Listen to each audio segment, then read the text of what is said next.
early 2000s, there was a rich and respected businessman in Tangier named Haj Ahmed. He was a good man, loved by everyone. One morning, he left his house for work as usual, but he never came back. His family tried to call his phone, but it was turned off. 24 hours passed, then 48 hours, and still no sign of him. His car was also gone. The family was terrified, so they went straight to the police.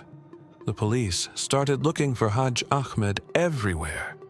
They asked his workers and checked his construction sites, but no one saw him after lunchtime.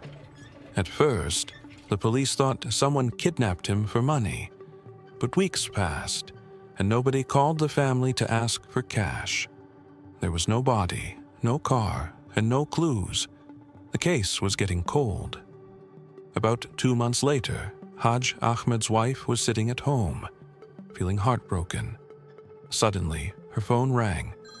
When she looked at the screen, her heart stopped. The caller was her missing husband, Haj Ahmed. Her hands were shaking. She answered quickly, crying, "Ahmed, where are you?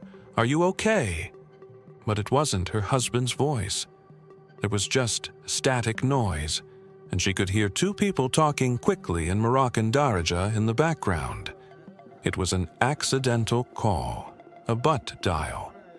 After a few seconds, the line went dead. She immediately called the detective and told him what happened. The smart detective knew this was the mistake they were waiting for. The police worked with telecom engineers to track that short phone call. They found the exact area where the phone was turned on, a small village just outside Tangier. The police went there secretly and tracked the active phones in that area. Finally, they found the person holding Haj Ahmed's phone. The shock? It was a young mechanic who was a very close friend of Haj Ahmed.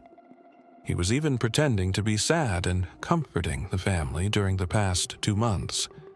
The police arrested the mechanic. At first, he lied and said he just found the phone on the street. But after a long investigation and facing the evidence, he broke down and confessed to everything. He invited Haj Ahmed to his garage, pretending he needed help with a car. Out of greed, he attacked him and took his life to steal a large amount of cash and his expensive watch. To hide the crime, he buried the body under the garage floor and covered it with concrete so no one would smell anything.